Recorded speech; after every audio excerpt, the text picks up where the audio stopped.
तुमचं मन तुम्हाला धोका देतं, तुमचं मन तुम्हाला देवापासून फार दूर घेऊन जातं आणि तुमचं मन जे आहे ते मन तुमच्या जीवनामध्ये चमत्कार व्हावे म्हणून तुम्हाला सर्व प्रकारचं एक नकारात्मक विचार तुमच्या जीवनामध्ये ते तयार करतात.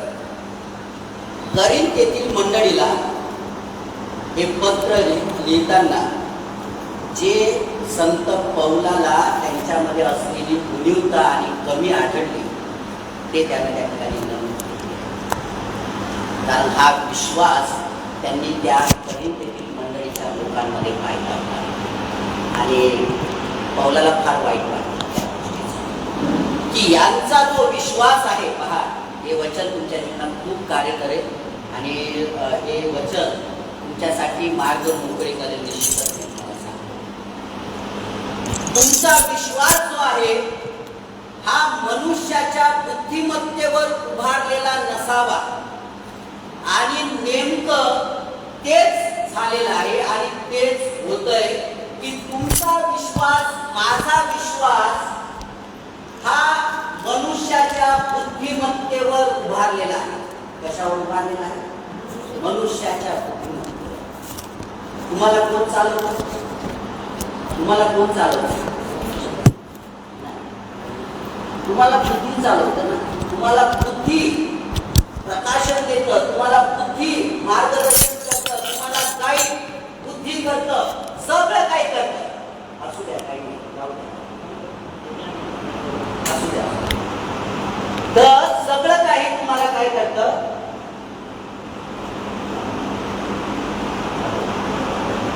सगळं काही तुम्हाला काय करते? बुद्धी गाईड करते.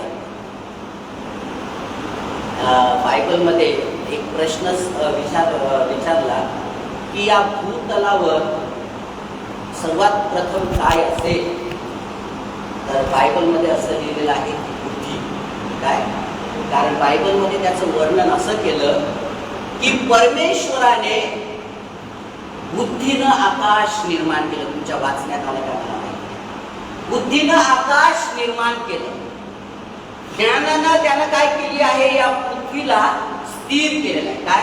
बुद्धीनं आकाश निर्माण केलं आणि ज्ञान जे आहे त्या ज्ञानानं काय केलेलं आहे? या बुद्धीला स्थिर केलेलं आहे, उभं केलेलं आहे. म्हणजे बुद्धी वेगळी आणि ज्ञान वेगळं. कारण या पृथ्वीचा पाया ज्ञानानं घातल्या गेलेला आहे आणि कुठं तो घालावा हे परमेश्वराने काय केलेलं आहे? सांगितलेलं आहे की इथं एक पाया ठोक, इथं एक पाया ठोक. म्हणजे पृथ्वी काय त्या पायावर उभारली जाईल.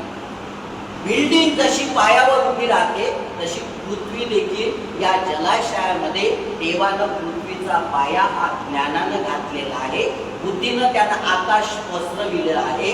आणि बुद्धीच्या बाबतीत जर वर्णन करायला गेलं तर शल्मोन राजा बुद्धीच्या विषयी बरंचसं वर्णन करतो आणि ही बुद्धी मानवाला काय करते? फसवते. ही बुद्धी जी आहे देवाने आम्हाला दिलेली आहे, परंतु त्याचा उपयोग, वापर आम्ही कुठं करावा हे आम्हाला काही कळत नाही. म्हणूनच आम्ही बरंचदा फसतो. पण तुम्हाला जर असं वाटतं की माझ्या जीवनात, माझ्या कुटुंबात, माझ्या मार्गात देवानं अद्भुत काम आणि चमत्कार करावे, तर तुमचा विश्वास हा मनुष्याच्या बुद्धिमत्तेवर असावा. अविश्वासणारे पण विश्वास ठेवतात की नाही? तुम्हाला माहित आहे ना, अविश्वासणारे देखील विश्वास ठेवतात. पण तो देव त्यांना न कळत, म्हणजे तो देव त्यांना माहित नाही, कळत नाही, पण त्यांचा बुद्धीचा विश्वास मात्र त्याच्यावर आहे.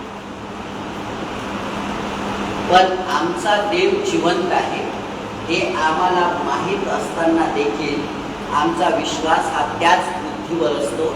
म्हणूनच संत पौल काय म्हणत आहे की तुमचा विश्वास हा देवाच्या सामर्थ्यावर उभारलेला असावा. मग नेमकं देवाचं सामर्थ्य काय? देवाचा अभिषेक काय? देवाची उपस्थिती काय? या गोष्टी समजण्यासाठी संत पौलांनी त्याचा शोध घेतला. त्याला जाऊन पाहिलं, पारखलं. त्यावेळेस त्याला सापडलं. कारण तो देखील पूर्वी विश्वास ठेवणारा होता. विश्वास ठेवत नव्हता अशातला भाग नव्हता. फक्त त्याचा विश्वास एवढाच होता की तो जिवंत देवावर विश्वास ठेवत नव्हता. जिवंत देव कोण आहे हे त्याला कळलेलं नव्हतं, त्याला समजलेलं नव्हतं. तो बायबल सांगतं की तो परुषी होता आणि परुषी हे लोक विद्वान, पंडित आणि सर्व गोष्टीविषयी असलेलं त्यांना गुंज, ज्ञान आणि बुद्धी सर्व काही त्यांना अवगत होती. असा हा परुषापैकी एक जण होता. त्याचा देवावर विश्वास होता, पण खऱ्या जिवंत देवाच्या सामर्थ्यावर त्याचा विश्वास नव्हता, कारण देवाची ओळख त्याला नव्हती. पण ज्या वेळेस त्याला देवाची ओळख झाली त्यावेळेस त्याने आपला बुद्धिमत्तेवरचा विश्वास हा बाजूला ठेवला. काय केलेला आहे? बाजूला ठेवला आणि या बुद्धीला आता त्याने देवाच्या सामर्थ्यानं भरलेला आहे. कशाने भरलं? तर प्रार्थना करण्याच्या द्वारे देवाला त्यांनी म्हटलं की देवा तुझा आत्मा, कारण बायबल मध्ये आपण वाचलं खाली की जगापासून तुम्हाला देवा मिळालेला आत्मा नाही, तर तुम्हाला देवापासून मिळालेला आत्मा तो काय करतो? चालवतो. आपण आताच वाचलं. त्याला जगाचा आत्मा होता म्हणून तो जगाच्या रीतिरिवाजाप्रमाणे चालायचा. त्याला जगाचा आत्मा होता म्हणून तो जगाच्या रीतिरिवाजाप्रमाणे करायचा. त्याला जगाचा आत्मा होता म्हणून जगाच्या रीतिरिवाजाप्रमाणे तो ऐकायचा, शिकवायचा, या सर्व गोष्टी तो करत होता. परंतु ज्या वेळेस त्याला देवाचं गुण आणि धन अशा गोष्टी त्याला प्राप्त झाल्या त्यावेळेस त्यांनी म्हटलं, अरे या बुद्धीवरचा जो विश्वास आहे तुम्ही बाजूला. आता तुम्हाला पण बुद्धी आहे. कधी? ज्यावेळेस तुम्ही अभ्यास करता नाही का, तर तुम्हाला ती बुद्धी आहे. तुम्हाला बुद्धी काय करते? थोडीशी स्मरणशक्ती पुरवते. आणि बायबल सांगतं की देवाच्या सामर्थ्यावर जर तुमचा विश्वास उभारलेला आहे ना, तुम्ही इतके स्ट्रॉंग आहात की तुमचा तो विश्वास पाहून देवाला तुमच्या जीवनात, मार्गात, कुटुंबात काम करणंच करतो आणि तो केल्याशिवाय राहणार नाही. कारण बायबल सांगतं की तो विश्वास देवाला मजबूर करावा की देवाने आमच्या जीवनामध्ये कार्य करावं. मग देवाला तुमच्या बुद्धिमत्तेवरचा विश्वास हा काय करू शकत नाही? मजबूर करू शकत. बुद्धीवरचा विश्वास जो आहे तो तुम्हाला करू शकत. आता तुम्ही पहा, ज्यावेळेस तुम्ही कारण संत पौल आपलं स्वतःचं उदाहरण तो देत आहे. तो काय म्हटलेला आहे माहित आहे? तर पत्रामध्ये तुम्ही वाचलं की ज्यावेळेस मी प्रार्थना करायला बसतो, मी पण प्रार्थना करता असतो, सर्वजण प्रार्थना करतात. ज्यावेळेस तुम्ही प्रार्थना करायला बसता त्यावेळेस तुम्ही बुद्धीनं प्रार्थना करता. पण संत पौल या ठिकाणी म्हणतो की ज्यावेळेस मी प्रार्थनेला बसतो आणि मी बुद्धीनं प्रार्थना करण्यास आरंभ करतो. काय?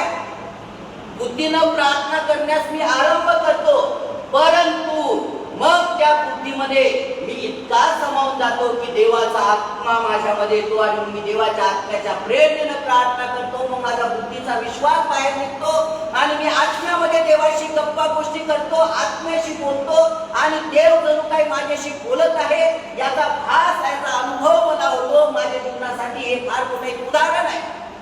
त्याला स्पष्टपणे लिहिलेलं आहे की ज्या वेळेस मी बुद्धीनं प्रार्थना सुरुवात करतो, कारण मी बुद्धीमध्ये पण प्रार्थना करतो, मी आत्म्यामध्ये पण प्रार्थना करतो, परंतु बुद्धीमध्ये मी प्रार्थना सुरुवात करतो.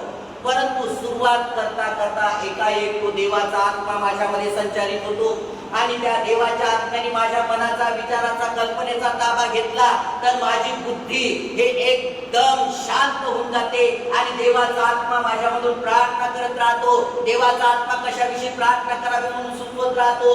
देवाचं सामर्थ्य मला प्राप्त होतो, देवाचा अभिषेक मला उतरतो आणि मी जाणूनपूर्वीच सांगतो की त्या ठिकाणची जागा हल्लेली मी पाहिलेली आहे. देवाचा दृष्टांत, देवामध्ये मी आत्म्यामध्ये प्रार्थना करत असताना देवाचा दृष्टांत मी पाहतो, देवाचे स्वप्न मी पाहतो आणि या सर्व गोष्टी, त्याचं गुज गहन गोष्टी मला त्यावेळेस प्राप्त होतात ज्यावेळेस मी बुद्धीतून प्रार्थना सुरुवात करतो, परंतु नंतर आत्म्यात प्रार्थना करतो. त्यावेळेस देव मला सर्व गोष्टी शिकवत राहतो, सांगत राहतो. त्यावेळेस माझा विश्वास वाढतो आणि माझा विश्वास वाढल्याच्या नंतर मग मी ज्या अविश्वासणाऱ्यांसाठी प्रार्थना करतो, मग तो अविश्वासणाऱ्यांच्या जीवनात तो विश्वास कार्य करतो आणि देव त्याला त्या सर्व प्रकारच्या गुलामीतून हे त्याचं त्यानं उदाहरण सांगितलेलं आहे. तुम्ही आणि आम्ही प्रार्थना करत असताना सूरज प्रेमाने म्हणतो, तुमची प्रार्थना 5 मिनिटात का खतम होते म्हणतात. मला काही काही त्याच्या गोष्टी पटतात, आवडतात. तुमची प्रार्थना 5 मिनिटात का खतम होतात माहीत आहे का? कारण तुम्ही बुद्धीनं प्रार्थना. तुम्ही प्रार्थना कशी करता?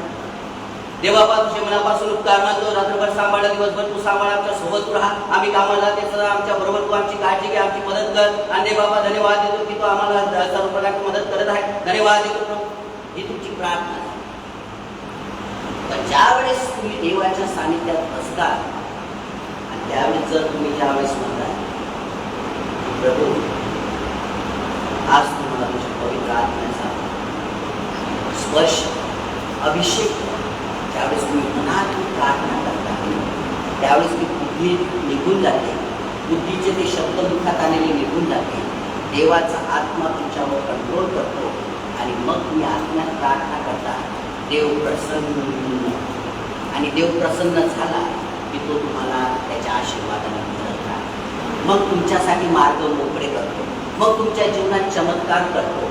कारण देवाला प्रसन्न करण्यासाठी हा मनुष्याचा बुद्धिमत्तेचा विश्वास त्याला प्रसन्न करू शकत नाही.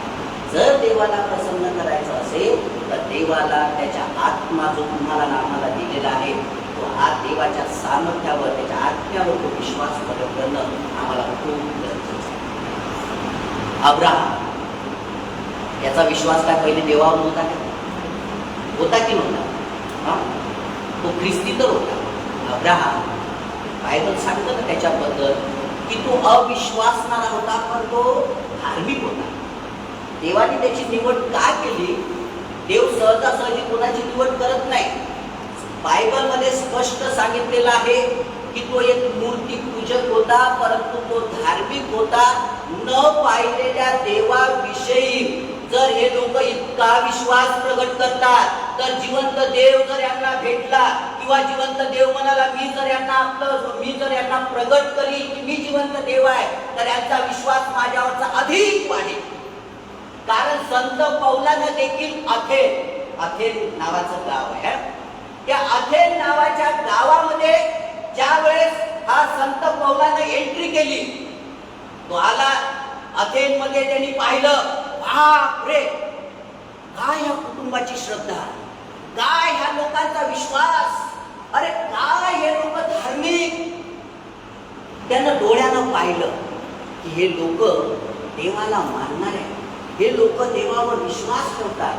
पण दुःख एकाच गोष्टीचं वाटतं की खऱ्या जिवंत देवाची ओळख यांना नाही, हे मला खंत वाटतं. आणि म्हणून त्यानं ज्यावेळेस अथेन येथील मंडळीला सांगण्यास आरंभ केला, सुरुवात केली, त्यावेळेस त्यांनी काय सुरुवात केली माहित आहे? तुम्ही वाचा ते प्रेषितांच्या कृत्यामध्ये. त्यांनी सुरुवात काय केली माहित आहे? अहो अथेन येथील लोकांनो, प्रियजनांनो, तुम्ही एकत्र या. त्यांनी सुरुवात केलेली आहे, संभाषणास त्यांनी सुरुवात केलेली आहे आणि म्हटलं अथेन येथील लोकांनो तुम्ही एकत्र या, तुम्ही कान देऊन ऐका, आज देव काय म्हणतो. तर त्यांनी ज्यावेळेस लोक एकत्रित आले त्यावेळेस त्यांनी आपल्या संदेशास भाषणास सुरुवात केली. कशी सुरुवात केली माहित आहे? तुम्ही लोक धार्मिक आहात, तुम्ही लोक देवावर विश्वास ठेवता. लोकांना ऐकून फार आनंद वाटला. सुरुवात त्यांनी देवाच्या विषयी सुरुवात सांगितली नाही. त्यांनी प्रथमतः काय केलेलं आहे? तुम्ही लोक धार्मिक आहात, तुमचा देवावर फार विश्वास आहे, मला अभिमान आहे. मग त्याने सुवार्ता सांगण्यास आरंभ केला की अज्ञात अशा देवीला तुम्ही काय करता? मानता. काय करता? अज्ञात म्हणजे तुम्हाला माहित नाही, तुम्हाला ठाऊक नाही, तिची ओळख नाही, तिला कधी तुम्ही पाहिलं नाही, तिचा अनुभव तुमच्या जीवनामध्ये तुम्ही कधी घेतला नाही. मला त्या गोष्टीचं वाईट वाटतं की तुम्ही अज्ञात येथील देवीला, देवतांना तुम्ही मानता. मला त्याचं फार आनंद वाटतो, परंतु तुम्हाला ठाऊक नाही याचं मला दुःख वाटतं. आणि मग बायबल सांगतं की त्या अथेन येथील लोकांना ज्यावेळेस खऱ्या जिवंत देवाची ओळख ज्यावेळेस संत पौलानं सांगितली, करून दिली, बायबल सांगतं की अथेन येथील सर्व लोक त्यांनी पश्चाताप केला, त्यांनी आपली मन वळवली, आपल्या पापाची क्षमा मागितली आणि आपल्या देवाच्या मार्गाने म्हणजे प्रभू येशू ख्रिस्तावर त्यांनी विश्वास ठेवला आणि बायबल सांगतं की अथेन येथील मंडळीमध्ये देवाचं गौरव झालं आणि संपूर्ण अथेन येथील लोकांनी देवावर विश्वास ठेवला. कारण अथेन येथील लोकांचा विश्वास हा पूर्वी मनुष्याच्या बुद्धीवर अवलंबून होता, परंतु ज्यावेळेस देवाच्या सामर्थ्याने त्या विश्वासाची ओळख संत पौलाने अथेन येथील लोकांना करून दिली, त्यावेळेस अथेन लोकांनी काय केलेलं आहे, अज्ञात येथील देवताला सोडून त्यांनी काय केलेलं आहे, खऱ्या जिवंत देवाच्या मागे गेले. आणि बायबल सांगतं नंतर अथेन येथील लोक इतके धार्मिक झाले, जे पूर्वी धार्मिक होते त्यापेक्षा जास्त धार्मिक झाले. तुमचा आणि आमचा देव जर जिवंत आहे तर आमचा देखील तो विश्वास असावा की मला खऱ्या ख्रिस्त जिवंत देवाची ओळख आहे. बायबल सांगतं की मनुष्याच्या बुद्धिमत्तेवर जर तुमचा विश्वास उभारलेला आहे ना तर तुम्ही फेल आहात. तुम्ही कोसळून जा. जर त्या इमारतीचा पाया हा सखोल नसला तर 40 मजली बिल्डिंग उभी राहणार नाही. परंतु जर तुमचा विश्वास हा मनुष्याच्या बुद्धीवर अवलंबून असला तर तो सखोल नसतो, परंतु देवाच्या सामर्थ्यावर जर तुमचा विश्वास आहे तर तो सखोल आहे. मग कितीही तुमचे संकट येऊ, त्रास येऊ, तर तुम्ही त्याच्यातून कधीही हे करणार नाही. दुसरी गोष्ट संत पौल त्यांना सांगत आहे, काय सांगत आहे माहित आहे, मी भाषण करतो, मी घोषणा करतो, ज्ञानयुक्त मन वळवणाऱ्या शब्दांची नाही.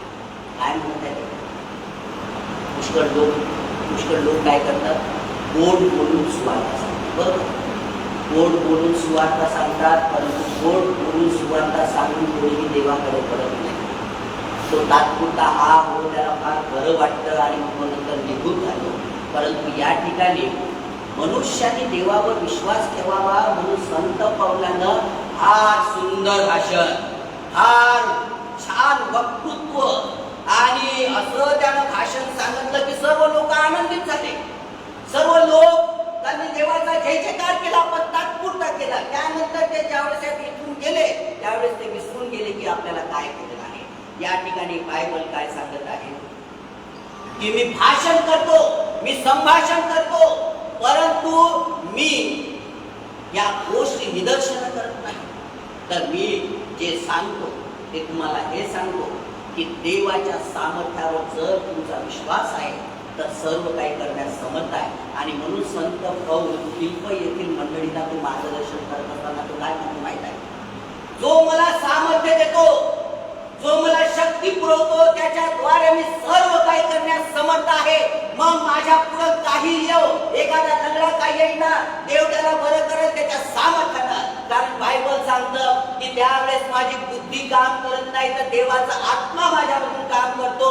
मी बोलत नाही तर देवाचा आत्मा बोलतो. याचं प्रमाण बायबल आम्हाला 10 वेळेस समजून सांगतं. काय सांगतं की ज्यावेळेस तुम्हाला माझ्या नावाने पकडतील, तुरुंगात टाकतील, त्यावेळेस घाबरू नका, कारण वेळेवर कोण बोलेल हे देवाचा आत्मा तुम्हाला सुचवेल. त्यावेळेस बोलणारे तुम्ही नाही तर देवाचा आत्मा असेल. इतकं प्रमाण जर देव आम्हाला त्याच्या वचनातून पटवून देतो, सांगतो, तर आमचं देखील कर्तव्य आहे की आम्ही देवावर आपला विश्वास प्रकट केला पाहिजे. कारण सांगताना बोलताना देवाचा आत्मा ज्यावेळेस बोलतो, ज्यावेळेस सांगतो, त्यावेळेस परिस्थिती ही बदलून जाते, घटना ही बदलून जाते, प्रसंग बदलून जातात, सर्व काही बदलून जातात आणि आम्हाला अभिमान असतो. या शेवट मुलांना सांगून मी समाप्त करेन. शिष्य येशू ख्रिस्ताबरोबर राहतो. बरोबर, येशू ख्रिस्ताबरोबर राहत असताना त्यांचा विश्वास हा कशावर होता, त्यांचा विश्वास कशावर होता पहा. एक उदाहरण मी तुम्हाला सांगतो, लक्षपूर्वक आहे. ज्यावेळेस येशू ख्रिस्त जगामध्ये होता त्यावेळेस सर्व शिष्यांना येशू ख्रिस्ताने काय केलं, बोलावलं. 72 शिष्य घेतले, त्यांच्यावर हात ठेवला, त्यांना अधिकार दिला. बरोबर, आणि सांगितलं दोघं करून तुम्ही सुवार्ता प्रसार कार्य करायला सांगा. येशू ख्रिस्त त्यांच्याबरोबर म्हणजे शिष्य त्यांच्याबरोबर राहिले. येशू ख्रिस्ताबरोबर येशू ख्रिस्ताने चमत्कार केलेले पाहिले. मग येशू ख्रिस्ताने त्यांना अधिकार दिला आणि अधिकार दिल्याच्या नंतर मग ते सुवार्ता कार्य करण्यास निघाले. त्या लोकांनी ते वापस ज्यावेळेस येशू ख्रिस्ताकडे आले त्यावेळेस काय सांगितलं ते सांगू शकत नाही. एकाही शिष्याच्या हातून एकही चमत्कार झालेला, एकाही देवाच्या शिष्याच्या हातून एकही चमत्कार. येशू ख्रिस्त असताना कुठल्या शिष्याने चमत्कार केलेला तुम्हाला आढळते का? थोडं सांगा मला. येशू ख्रिस्ताबरोबर 3.5 वर्ष त्याचे शिष्य होते, बरोबर. त्या 3.5 वर्षात कुठल्या शिष्याने चमत्कार केला मला सांगा. केला का? लक्षपूर्वक ऐका मी काय म्हणतो. 3.5 वर्षाच्या कार्यकालामध्ये कुठल्याही शिष्यानं येशू ख्रिस्त सोबत असताना चमत्कार केलेले नाही आणि झालेले पण नाही. येशू ख्रिस्ताने त्यांना अधिकार दिला, कामगिरीवर पाठवलं आणि सुवार्ता प्रसार कार्य करून आले. लंगड्यांना चालवा, सर्व प्रकारचा अधिकार दिला. ते वापस आले, खाली आले आणि म्हणाले,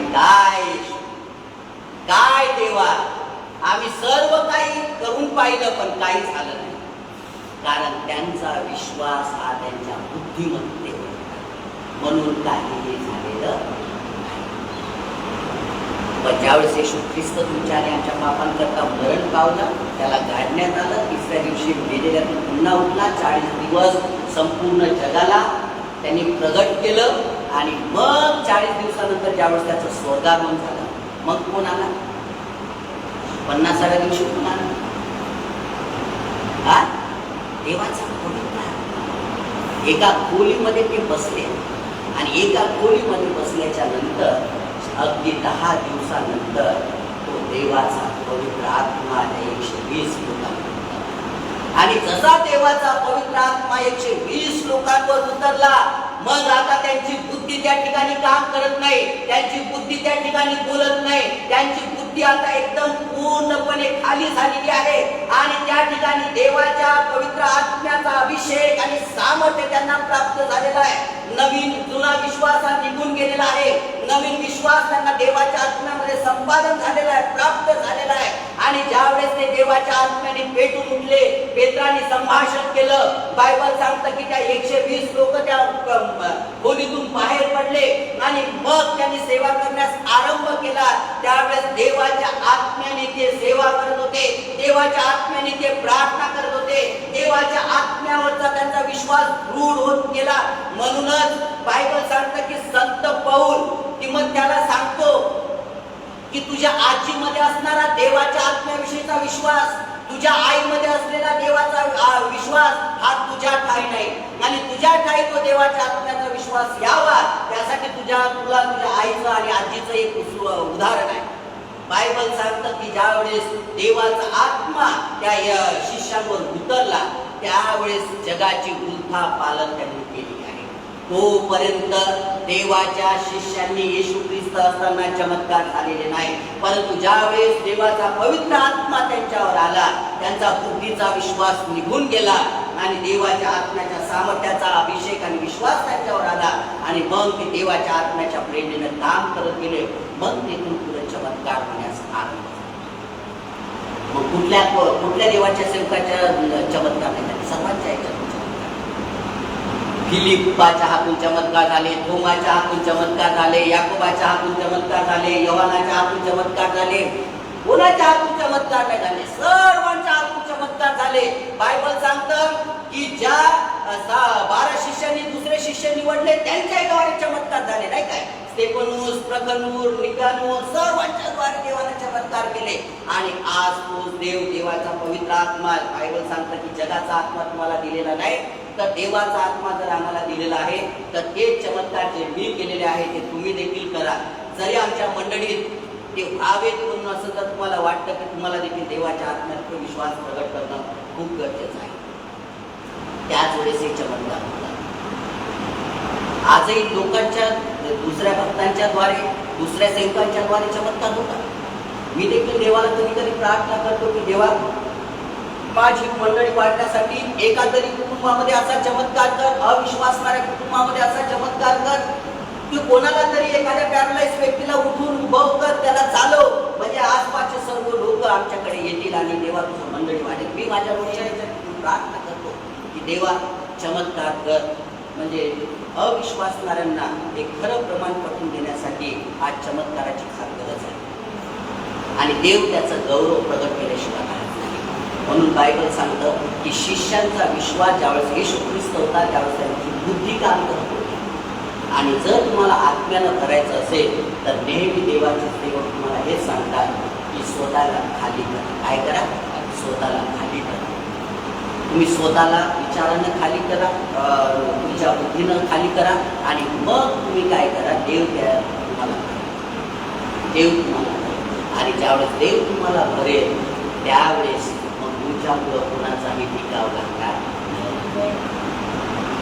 आमचे प्रशांतदादाचे वडील शेट्टे साहेब त्यांची मागच्या आठवड्यात आमची भेट झाली.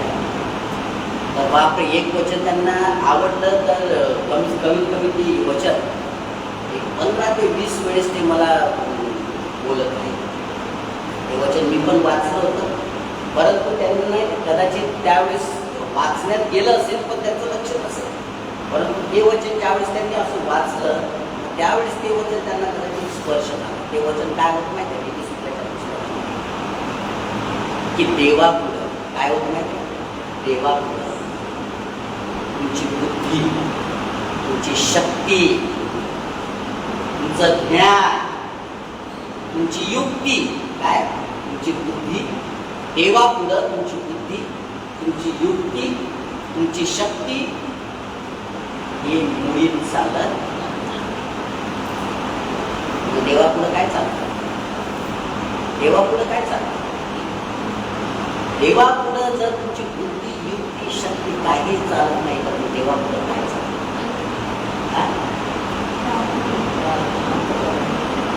देवापुढं चालतो. देवाला फक्त मजबूर करू शकतो तुमचा विश्वास काम करायचा. पण तो विश्वास तुमच्या बुद्धीवरचा नसावा. आज ख्रिस्ती विश्वासणाऱ्यांचा बराच लोकांचा विश्वास हा अविश्वासणाऱ्यांसारखाच आहे.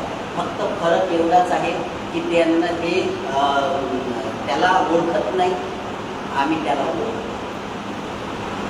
आणि म्हणून आमचा जर विश्वास हा बुद्धिमत्तेवर नसून देवाच्या सामर्थ्यावर जर अवलंबून आहे ना तर तुम्ही चमत्कार तुमच्या जीवनात नाही.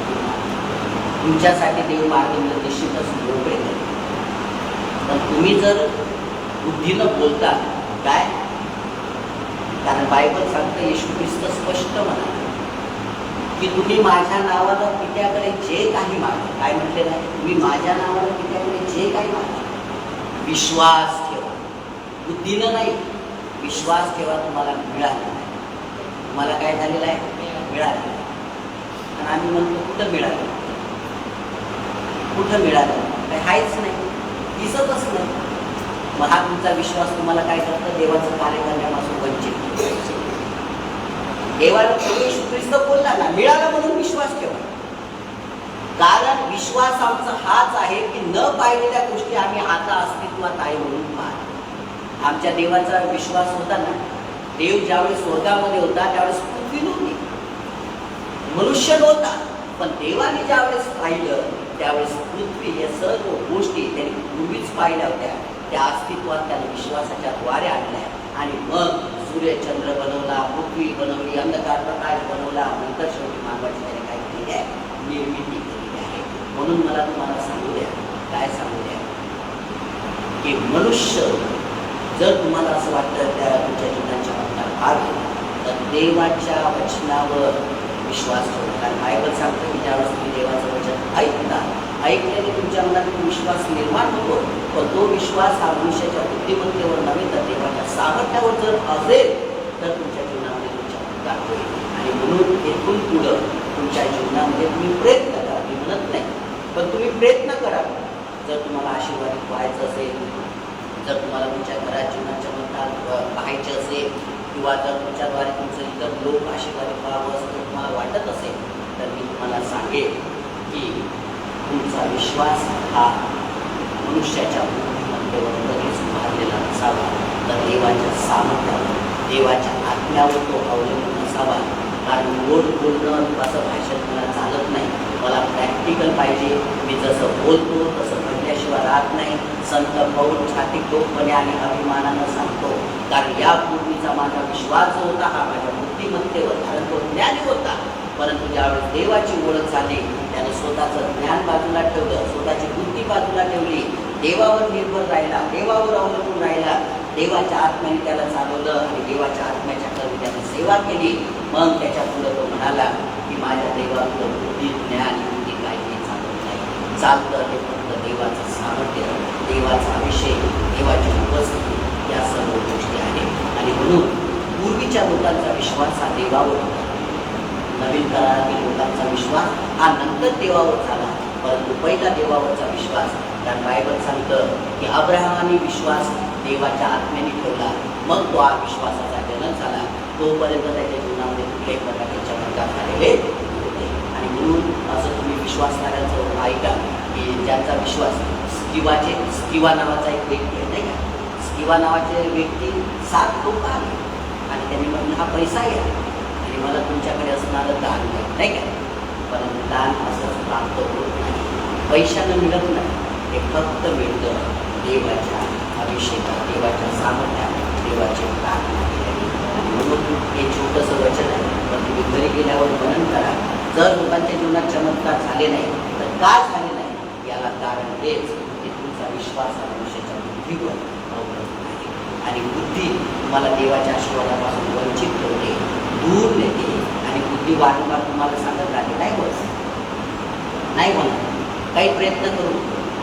परंतु देवाचा आत्मा आम्हाला नेहमी म्हणतो कर, मी करतो, मी तुला मदत करतो, मी तुझ्या पाठीशी आहे, मी तुला सहाय्य करेन, थांबू नको. पण आम्ही देवाच्या आत्म्याचं न ऐकता आम्ही आमच्या बुद्धीचं ऐकतो, म्हणून आम्ही गेलो आणि आमचं काम काही होत नाही. आणि आमचं काम व्हावं असं जर तुम्हाला वाटतं तर नेहमी देवावर विश्वास ठेवा आणि देवाच्या वचनावर विश्वास ठेवा. तेव्हा करू या वचनाच्या द्वारे मला पुष्कळ आशीर्वाद.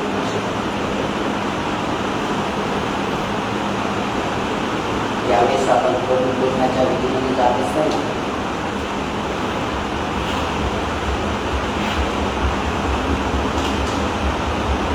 गीत नंबर 426 आहे, ते आपण गाऊया.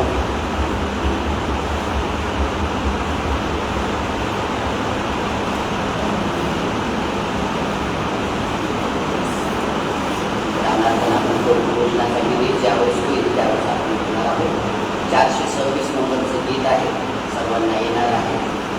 त्याचबरोबर बोलण्याच्या विधीमध्ये आपण सहभागी होत असताना 2 शब्दाची आपल्या मनात प्रार्थना करतो की देवा माझ्या सर्व एकंदर पापांची क्षमा करा, दुष्कर्माची क्षमा करा. जर कोणाच्या मनात काही देवा असेल तर मी क्षमा मागतो आणि या पवित्र कुटुंबाच्या पवित्र विधीमध्ये आपण प्रार्थना करू. आता मनामध्ये 2 शब्दाची सुद्धा थँक्यू जीसस, धन्यवाद येशू, धन्यवाद येशू, धन्यवाद येशू. प्रभू तू आज आपल्या वचनाच्याद्वारे आमच्याशी बोललास आणि धन्यवाद.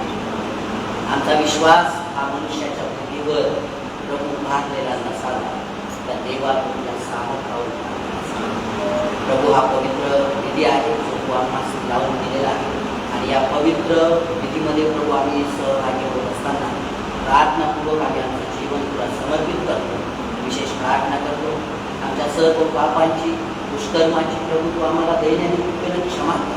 आणि हा पवित्र विधी पूर्ण भान विश्वासानं प्रभू देवा आम्ही सहभागी होऊन सेवन करत असताना प्रभू तू आम्हाला आशीर्वाद करावं. जिवंत देवा हा तुझा नियम जो तू आम्हाला लावून दिलेला आहे आणि तो आम्ही पाळत असताना पवित्र देवा तू अधिकाराने आम्हाला पिता पुत्र पवित्र आत्मा या एक देवाच्या नावाने त्याला खातर आणि पवित्र गोष्टीमध्ये सर्व सहभागी होणार सर्व येशूच्या नावाला आशीर्वाद, येशूच्या नावाचा. या पुस्तकात तुमच्याजवळ दिलेले आहे, या पुस्तकातून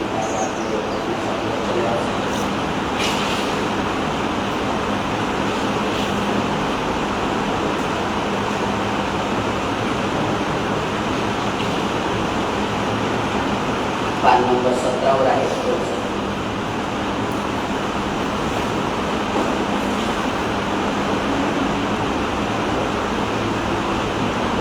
पान नंबर 17 आहे. आपण सर्व खालचं वाचणार आहोत आणि त्याच्यानंतर 5 नंबर 19 आहे. 5 नंबर 17 सर्व मिळून वाचणार. हे सर्व समर्थ ईश्वरा आमचा येशू ख्रिस्त याच्या बाबा सर्व वस्तूंच्या निर्माण करत्या, सर्व मनुष्याच्या न्यायाधीशा, आम्ही बहुविध पापे व दुष्ट प्रतापी ईश्वराविरुद्ध कल्पना शब्द व कृती यांच्याद्वारे आणि त्यांच्याद्वारा आपणाला संताप करू देण्याची दिला ही आम्ही पदरी घेतो आणि त्याच शोध करतो. आम्ही अंतःपूर्वक पश्चाताप करतो आणि आमच्या या दुष्कृत्यांबद्दल मनपूर्वक खेद करतो. त्याचे स्मरण आम्हाला सुखद नाही, त्याचे भार आम्हाला सहाय्य आहे. हे करुणामय बाबा, आम्हावर दया कर, आम्हावर दया कर, आम्हावर दया कर. त्याची क्षमा तुझा पुत्र आमचा परमेश्वर ख्रिस्त यासाठी कर. असे कर की ज्या नामाचा सन्मान व गौरव व्हावे, म्हणून आम्ही आतापासून सदा सेवा करावी व तुला संतोष व्हावे.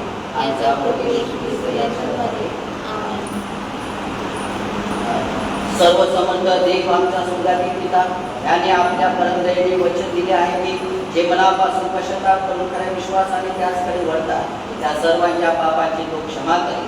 तो तुम्हावर दया करून तुमच्या सर्व पापांची क्षमा करून तुम्हाला त्यापासून मुक्त करो, सर्व सदाचरणात तुम्हाला स्थिर करो, दृढ करो आणि तुम्हाला सनातन जीवन प्राप्त करो. आमचा प्रवेश ख्रिस्त याच्याद्वारे आपण पाठवूया संस्करण. प्रभू तुम्हाला सह असो. आम्ही आपली अंतःकरणे उंचवा. आपण आपला प्रभू जो ईश्वर त्याची उद्गार स्तुती करू.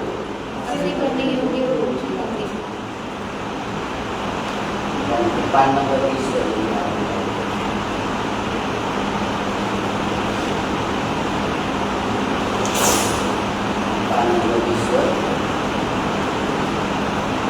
पवित्र पवित्र पवित्र सैन्यांचा देव प्रभू, स्वर्ग आणि पृथ्वीच्या गौरवाने भरलेली आहे.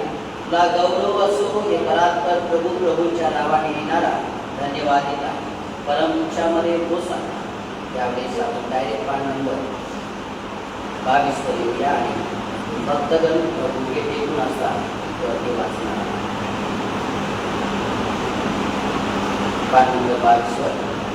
सर्व समर्थ देवा, आमच्या स्वर्गातील बापा, तू खरोखर पवित्र व धन्यवादित आहेस, कारण तू आपल्या प्रेमाने दयेने तुझा एकुलता एक पुत्र येशू ख्रिस्त यास आमच्या तारणासाठी मानवी प्रकृती धारण करावयास व क्रूसावरील मरण भोगावयास दिलेस. त्याने ते आपले एकमेवांपण एकदाच करून अखिल जगाच्या पापासाठी पूर्ण अन्याय व पर्याप्त यज्ञ अर्पण व प्रायश्चित केले.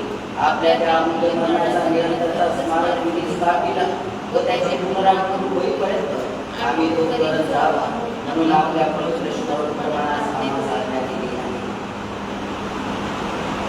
ज्या रात्री त्याला धरून देण्यात आले त्याच रात्री त्याने खातर घेतली आणि ती उद्गार स्तुती करून ती मोडली आणि आपल्या शिष्यास दिली व म्हटले, ह्या खा, तुम्हाकरता दिलेले हे माझे शरीर आहे, माझ्या स्मरणार्थ तुम्ही हे करा.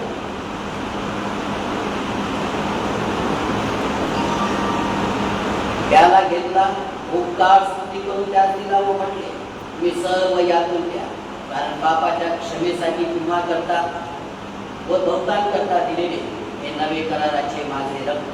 जितक्यांदा तुम्ही हे प्याला तितकं प्या, तितक्यांदा माझ्या स्मरणार्थ हे करा.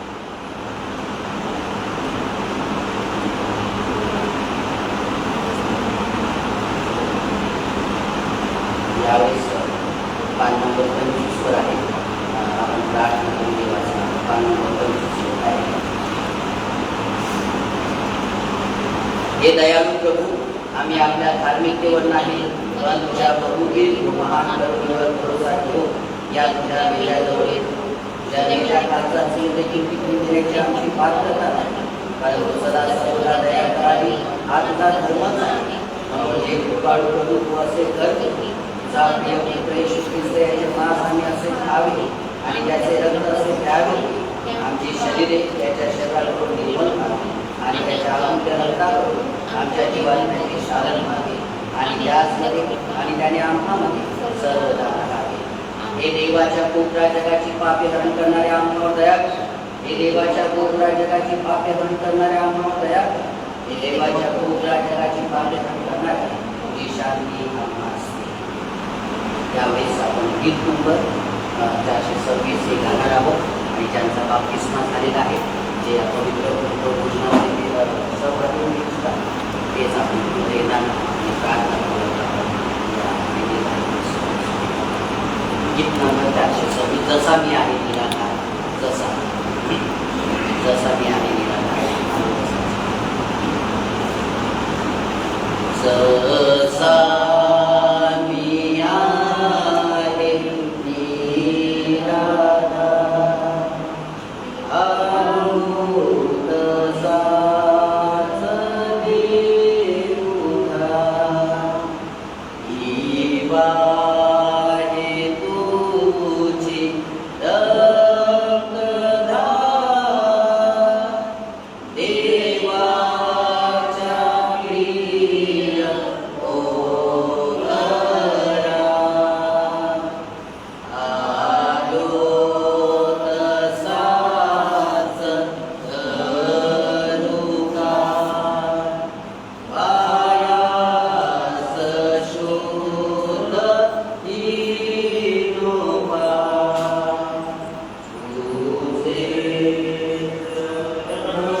पिता पुत्र पवित्र आत्मा यात्री देवाच्या नावामध्ये प्रभू ही देणगी जी प्रत्येक तुझ्या विश्वासणाऱ्यांनी विश्वासानं प्रभू त्याची फेरणी त्यांनी केलेली आहे ती देखील आपल्या कष्टातून आपल्या परिश्रमातून प्रभू कोणाजवळ नसतानाही देवाबा तुझं ते त्यांनी तुला दिलेलं आहे।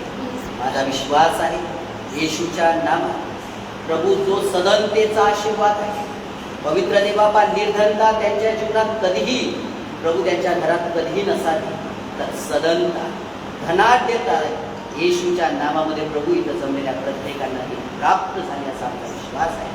कारण आकाश कपाटे होऊन जागा पुरणार नाही एवढा आर्थिक आशीर्वाद इथं जमलेल्या तुझ्या प्रत्येक विश्वासणाऱ्यांना प्रभू येशूच्या नामात प्रभू तू दिलास त्याबद्दल आम्ही तुझं गौरव करतो।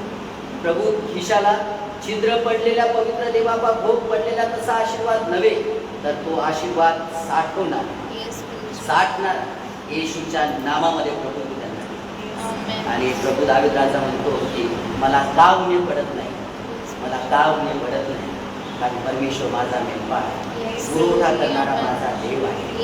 पवित्र देवाबा इथं बसणाऱ्यांची जमलेल्यांची प्रभू समस्या काय आर्थिकरित्या आम्हाला ठाऊक नाही जसा तुला ठाऊक आहे. आर्थिक जमीनची बाजू त्यांचे अधिक वाढू दे आणि सदळ रस्ते प्रभू जे विश्वासाने त्यांनी फेरले त्या सुद्धा हृदयात प्रभू तो आपला हात लागो. येशू जमलेल्या प्रत्येकाला आशीर्वादित केले. येशूच्या नामात तुम्ही आशीर्वादित झाले. येशूच्या नामात तुम्हाला आशीर्वाद प्राप्त झाले. तेव्हा मी आठवण करतो, विनंती करतो, आमच्या तेजस्वी ताईला प्रभू कामाची गरज आहे. तेव्हा ती काम तुझ्याकडे मागत आहे. प्रभू तिला काम मिळावं म्हणून मागत नासरेत येशूच्या नावामध्ये प्रभू आमच्या जयस्वत ताईंना देखील तू आपल्या आरोग्यदायी हाताचा स्पर्श कर. शरीरातील सर्व कमजोरी काढून टाक. लागणारा आरोग्य त्यांना दे.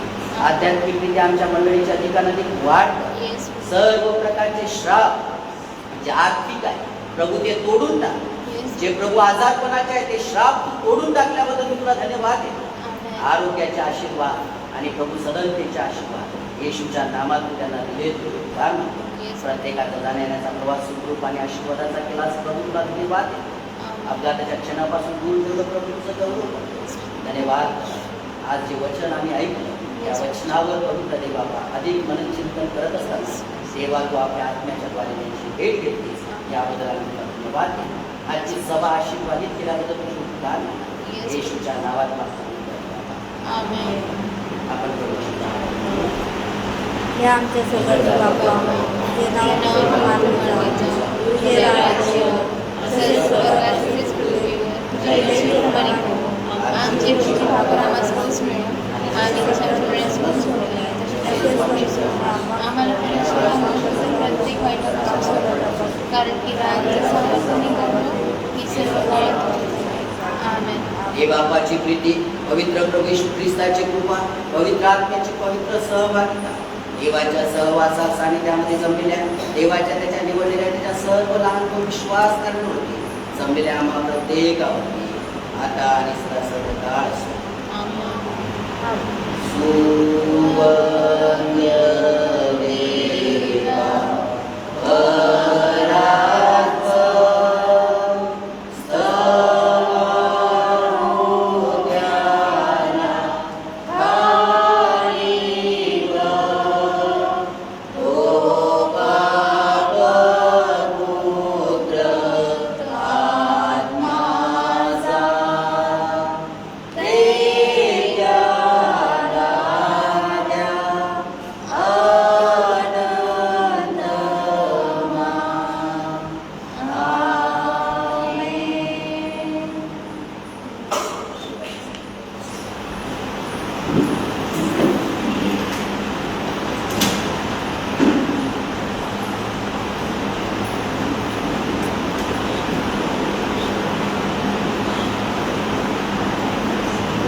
केडगावला जे बाप्तिस्मा घेणार आहेत त्यांनी नावं द्या. आता 1 महिना बाकी आहे. 1 महिन्यात आम्ही तुम्हाला देवाच्या वचनातून शिकवावं आणि समजून सांगावं यांची मनापासून इच्छा आहे. तर जे बाप्तिस्मा घेणार आहे आम्ही विचार करत आहे त्यांच्याद्वारेच प्रेमानीच्याद्वारेच तुमचा बाप्तिस्मा व्हावा.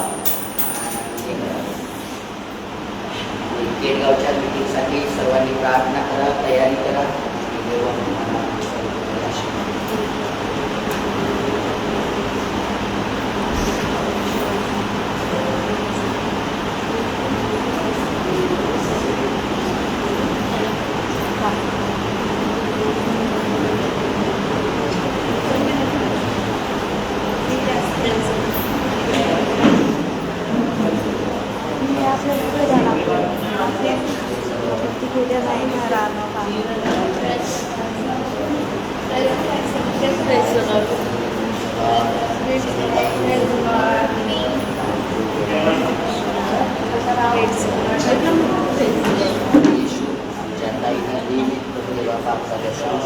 साधन करून जे कष्ट आणि त्या कष्टाच्या मागे जे त्यांनी येशूच्या नामामध्ये व्यक्त केलं त्याचं प्रतिफळ देण्याला ते काय सांगतो कारण दान वाशीमध्ये केलं सांगतो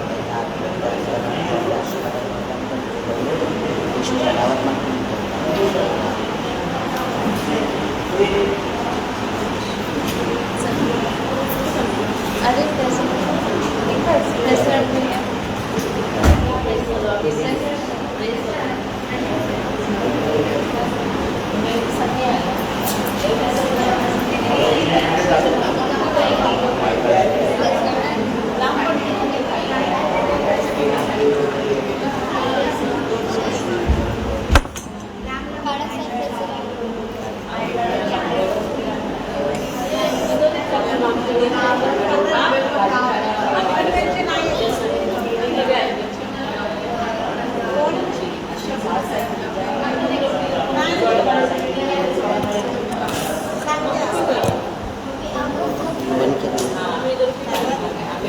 बंद पण नाही करत का मॅ